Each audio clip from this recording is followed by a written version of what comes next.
Ẹ káàbọ̀ sí ẹ̀kọ́ kíkọ́ ojoojúmọ́ ti ìjọ ẹ̀dá titun. Òní ọjọ́rú ọjọ́ kìíní oṣù kẹwàá ọdún 2025. Àkòrí kò tí ì pẹ́ jù. Ìwé orin ọ̀kan ẹ̀jọ ẹ̀jọ ìràpadà ìtàn ìyanu. Ẹ̀kọ́ àkọ́sórí. Nítorí ìwọ ti wí ní ọkàn rẹ pé èmi ó gòkè lọ sí ọ̀run, èmi ó gbé ìtẹ́ mi ga kọjá ìràwọ Ọlọ́run, èmi ó sì jókòó lórí òkè ìjọ ènìyàn ní ìhà àríwá. Ìwé wòlíì AISAYA orí 14 ẹsẹ̀ 13. Bíbélì kíkà.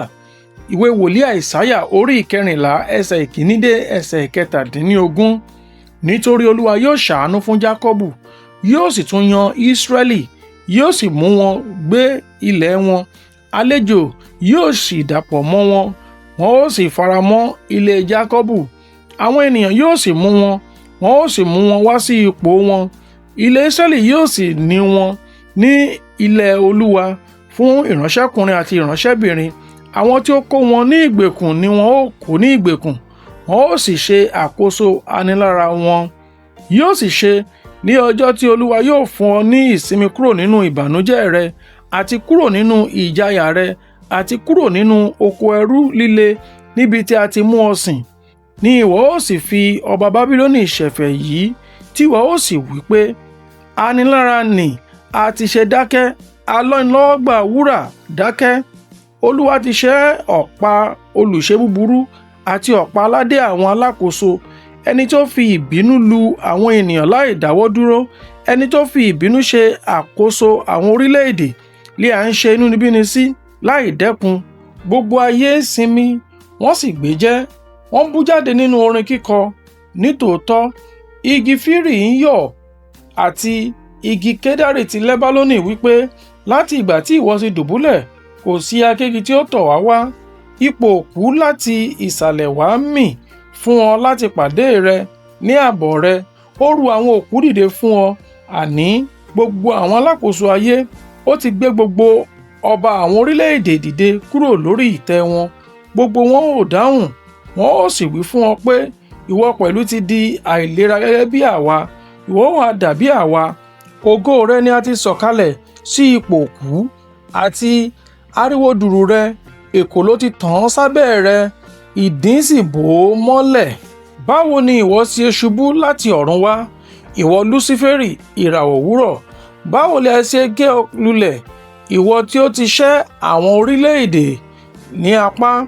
Nítorí ìwọ ti wí ní ọkàn rẹ pé, èmi ó gòkè lọ sí ọ̀run, èmi ó gbé ìtẹ́ mi ga kọjá ìràwọ Ọlọ́run, èmi ó sì jókòó lórí òkè ìjọ ènìyàn ní ìhà àríwá. Èmi ó gòkè kọjá gíga àwọsánmọ̀, èmi ó dàbí ọ̀gá ògo jùlọ. Ṣùgbọ́n a ó mú ọ sọ̀kalẹ̀ sí ipò òkú, sí ìhà ihò. Àwọn tí ó rí ọ yóò tẹjú mọ́ ọ, wọn ó sì ronú rẹ̀ pé, èyí ni ọkùnrin náà tí ó ti mú ayé wárìrì, tí ó mú ilẹ̀ ọba mìtìtì, tí ó sọ ayé dàbí aginjù, tí ó sì pa ìlú rẹ̀ run, tí kò dá àwọn òǹdè rẹ̀ sílẹ̀ láti lọ ilé. Ẹ̀kọ́ wa ọ̀sẹ̀ yìí sọ̀rọ̀ lórí ìdìbàjẹ́ láti inú ènìyàn. Ọlọ́run rán àwọn ọmọ rẹ̀ létí ní ti ìfẹ́ rẹ̀ sí wọn, tí ó fi yàn wọ́n fẹ́ ju gbogbo àwọn orílẹ̀-èdè, bí ó tilẹ̀ jẹ́ pé wọ́n á máa ṣáko kúrò ní iwájú rẹ̀ ní ọ̀pọ̀ ìgbà mìíràn. Ìwà ìṣọ̀tẹ̀ ni èyí jẹ́ fún orílẹ̀-èdè Ísírẹ́lì láti máa ṣáko kúrò níwájú Olúwa. Ẹsẹ̀ ọ̀rọ̀ Ọlọ́run tí a kà lónìí sọ nípa ọ̀kan nínú àwọn áńgẹ́lì tí a ń pè ní Lúsíférì, ẹni tí ó rò ó nínú ọkàn rẹ̀ láti gbé ìtẹ́ rẹ̀ ga ju ti Ọlọ́run. Èyí jẹ́ ẹ̀ṣẹ̀ tí ó burú. Nígbà tí a bá fún ẹ̀ṣẹ̀ láàyè nínú èrò wa, yóò sọ wá di ọ̀tá Ọlọ́run, nítorí láti inú ni gbòǹgbò èrò búburú tí ń jáde wá, a sì máa sọ ni di ọ̀tá Ọlọ́run. Ìwé mímọ́ fi yé wa wípé a ní láti kóra wa ní ìjánu lórí èrò ọkàn wa. Ìwé Máàkù orí 7 ẹsẹ̀ 20 dé ẹsẹ̀ 23. Oore-ọ̀fẹ́ kò fún wa ní àǹfààní láti ṣe ohun tó wù wá láti bí Ọlọ́run nínú. Àpọ́sítélì Pọ́ọ̀lù kìlọ̀ fún wa lórí ṣíṣẹ́ ara wa. Lúsíférì di ẹni tí a lé jáde kúrò lọ́run nítorí èyí. Nígbà tí a bá kọ̀ láti ṣẹ́ ara wa, Sátánì yóò lò ó láti mú ọ kọsẹ̀, èyí yóò sì mú ọ jìnnà kúrò lọ́dọ̀ Ọlọ́run. Ìwé Róòmù orí 12 ẹsẹ̀ 1 dé 2. Kò tí ì pẹ́ jù láti ṣe àtúnṣe ọ̀nà rẹ. Ẹ̀kọ́ àmúrelé. Dáàbò bo ọkàn rẹ kí èṣù má bàa lò ó láti bí Ọlọ́run nínú.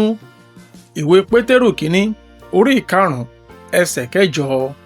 Àdúrà. Jésù Olúwa, wò mí láti òkè wá, dá mi padà sí ojú ọ̀nà tí mo ti ṣáko kúrò níwájú rẹ. Àmín. Títí di ọ̀la, ó dàbọ̀.